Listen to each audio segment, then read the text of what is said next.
మామ ఓ 2000 డబ్బులు ఉంటాయి మామ. 2000 ఏంటికిరా పైకర మొమ్మడా? ఏంటి బ్రో అంత మాట అన్నావు? ఏంటికి? ఆన్లైన్ గేమ్స్ కి రీఛార్జ్ చేసుకుందాం. ఆన్లైన్ గేమ్స్ ఆడేదానికి నన్ను వచ్చి అడుగుతాను నువ్వు?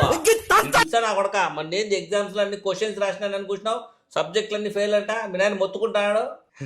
అంటే క్వశ్చన్లు ఒకటే రాసిన మామ, ఆన్సర్లు రాయాలి. ఆన్సర్లు కూడా రాయాలంట. నెక్స్ట్ సెమిస్టర్ ఆన్సర్లు రాస్తారు. 2000 మామ. మొమ్మడా క్వశ్చన్లు ఒకటి రాసిస్తాను సిగ్గు లేకుండా చెప్తాను. మళ్ళీ ఇప్పుడు వచ్చి 2000 అడుగుతాను. పని పాటలు నా కొడక. పా ఫస్ట్ పోయి చదువుకొని చావు పా పా. మామ ఆన్లైన్ గేమ్స్ ఆడితేనే చదువుద్ది అవుతుంది మామ. ఈసారి క్వశ్చన్లు కూడా రాయని కూడా చెప్తానా. ఏందిరా నన్ను బ్లాక్మెయిల్ చేస్తావు? మేనమామగా ఉన్న పాపానికి దరిద్రుడా.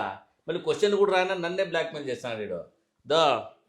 1000 రూపాయలు ఇస్తాను చూడు, ఎంత కొంత అంత ఆడుకొని సావు. ఈసారి ఆన్సర్లు రాస్తావు ఎగ్జామ్లో. ఇచ్చింది 1000 మళ్ళా బోర్డు సెల చూసారా సార్ డబుల్ యాక్షన్. ఈ కాలం పిల్ల నా కొడుకులతో ఎట్లేగల్లో ఏం అర్థమై చావడంలే. వాడికి 1000 రూపాయలు చూడు ఎంత నెగ్లెట్గా ఇచ్చింది వెయ్యి మళ్ళీ బోడిసలా అంటాడు. మేము 1000 రూపాయలు కష్టపడి సంపాదించాలంటే ఎంత కష్టమో. ఈ నా కొడుకులకి ఎప్పుడు తెలుస్తుంది అబ్బాయి పిల్ల నా కొడుకులకు.